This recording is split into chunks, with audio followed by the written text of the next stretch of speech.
Social media پر ایک حق خطیب بہت زیادہ وائرل ہے، جہاں پر وہ کسی بھی شخص کو دم کرتا ہے اور ایک ویل چیئر پر بیٹھا ہوا شخص اپنی ٹانگوں کے سہارے سے چلنا شروع ہو جاتا ہے کہ مجھے کوئی ان سے وہ نہیں ملی، یعنی کہ میرے والدین تو اس لیے لے کر گئے تھے کہ ہماری بچی ٹھیک ہو جائے گی تو وہ بھی ایک نارمل زندگی گزار سکتی ہیں، ایک نارمل پرسن بن سکتی ہیں۔ وہاں سے ہمیں کچھ بھی حاصل نہیں ہوا۔ حق خطیب کے دم کرنے سے مختلف لوگ سوشل میڈیا پر ٹھیک ہوتے ہوئے نظر آئے ہیں۔ ہم ان خطیب کے پاس جائیں گے اور ہم ٹھیک ہو جائیں گے تو ایسا بالکل نہیں ہے۔ یہ سب کہنے کی باتیں ہوتی ہیں، ہر کوئی اپنی اپنی جھاڑتا ہے حکمت، یا ہر خطیب اپنی باتیں کرتا ہے، لیکن ایسا نہیں ہے۔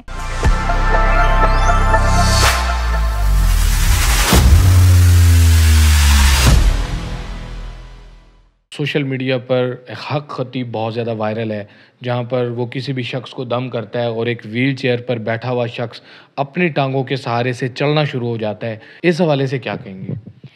اصل میں میرے پیرنٹس بھی بہت جگہوں پہ مجھے لے کر گئے ہیں ایسے خطیب کے پاس، تو لیکن یہ ہے کہ مجھے کوئی ان سے وہ نہیں ملی، یعنی کہ میرے والدین تو اس لیے لے کر گئے تھے کہ ہماری بچی ٹھیک ہو جائے گی تو وہ بھی ایک نارمل زندگی گزار سکتی ہیں، ایک نارمل پرسن بن سکتی ہیں، لیکن یہ ہے کہ وہاں سے ہمیں کچھ بھی حاصل نہیں ہوا۔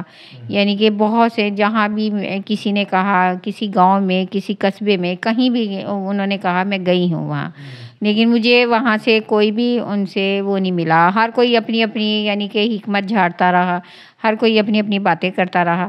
اور میں یہی کہوں گی کہ میری طرح کے اور بھی جو اگر ڈسیبل جا رہے ہیں ان خطیبوں، تو وہاں اپنا ٹائم ویسٹ نہ کریں، وہ اپنا ٹائم ضائع نہ کریں۔ جو ٹائم میں ضائع کر چکی ہوں نا ان کے پیچھے، تو وہ نہ کریں۔ اپنی جو ہے نا اہمیت، ان کی اہمیت زیادہ ہے۔ اگر ہماری اہمیت ہے، ہمیں لوگ جانتے ہیں، ایک عزت ہے، تو ان کی بھی ہو سکتی ہے اس معاشرے میں۔ تو آج لوگ میری عزت کرتے ہیں، مجھے اچھا لگتا ہے، اور میں یہ سوچتی ہوں کہ میں نے تو ایسی ٹائم ضائع کیا، اگر میں پہلے ہی اسی فیلڈ میں آ جاتی پہلے، تو میرا یہ ٹائم ضائع نہ ہوتا۔ اور وہ بھی نہ اپنی ٹائم ضائع کریں، ایسے اپنے آپ کو آگے بڑھنے کی کوشش کریں۔ وہ لوگ بہت کچھ کر سکتے ہیں، تھوڑی سی کوشش ہے صرف، وہ کریں گے تو انشاءاللہ وہ کسی نہ کسی مقام پہ پہنچ جائیں گے۔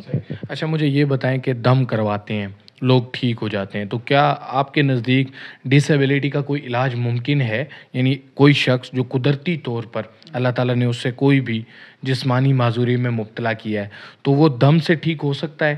حق خطیب کے دم کرنے سے مختلف لوگ سوشل میڈیا پر ٹھیک ہوتے ہوئے نظر آئے ہیں۔ بالکل نہیں، ایسا نہیں ہوتا کہ ہم یہ ڈسیبلٹی ہے، ہماری معذوری ہے، یہ معذوری کسی بھی خطیب کے پاس اس کا علاج نہیں ہے، کسی ڈاکٹر کے پاس اس کا علاج نہیں ہے۔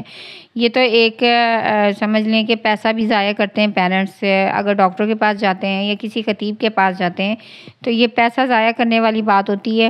بیماری اور معذوری میں بہت فرق ہے۔ تو یہ ہماری جو ہے یہ معذوری ہے، یہ ہمارے ساتھ ہی رہے گی۔ یہ کسی دوائی کا پہ اس کا علاج نہیں ہے، یعنی کسی حکیم کے پاس اس کا علاج نہیں ہے، کسی خطیب کے پاس اس کا علاج نہیں ہے۔ تو باقی یہ ہے کہ ہم لوگ اگر یہ سمجھیں کہ ہم ان خطیب کے پاس جائیں گے اور ہم ٹھیک ہو جائیں گے، تو ایسا بالکل نہیں ہے۔ یہ سب کہنے کی باتیں ہوتی ہیں، ہر کوئی اپنی اپنی جھاڑتا ہے حکمت، یا ہر خطیب اپنی باتیں کرتا ہے، لیکن ایسا نہیں ہے۔ انہوں نے ایک اپنا کاروبار چلایا ہوا ہے اس حوالے سے۔ تو باقی اگر آپ یہ کہیں کہ ہم لوگ ٹھیک، اگر ان کے کہنے سے ہم لوگ ٹھیک ہو جاتے تو آج میں کہتی ہوں کہ ہم ویل چیئر پہ نہ ہوتے۔ اچھا، تو جو سوشل میڈیا پر ویڈیوز وائرل ہیں، اس کی کیا حقیقت ہو سکتی ہے کہ کوئی شخص دم سے ٹھیک ہو جاتا ہے، بالکل اپنی ٹانگوں پر چلنے لگ جاتا ہے؟ وہ صرف ان کی اپنی ڈرامے گیری ہے کہ وہ صرف اپنے کاروبار کو چمکانے کے لیے تھوڑا سا یہ لوگوں کو اس طریقے سے لاتے ہیں کہ لوگوں کا مائنڈ سیٹ ہونے لگتا ہے کہ واقعی یار یہ فلاں بندہ تھا ویل چیئر پہ بیٹھا ہوا تھا، اگر میرے جیسی بھی وہاں جائے گی اور اگر میں دیکھوں گی کہ فلاں بندہ ویل چیئر پہ بیٹھا ہے اور وہ کھڑا ہو گیا ہے، تو میرا بھی مائنڈ تھوڑا سا ہو جائے گا کہ فلاں بندہ کھڑا ہو گیا تھا، حالانکہ وہ ایسا نہیں ہے۔ حالانکہ یہ جو ہے ڈسیبلٹی، اگر میں ویل چیئر پہ ہے تو ویل چیئر پہ ہی رہوں گی میں، اس کے دم درود سے یا کچھ بھی، بے شک اللہ تعالیٰ کے پاک کلام میں بہت برکت ہے۔ جی، تو ناظرین، آپ نے جانا میرے ساتھ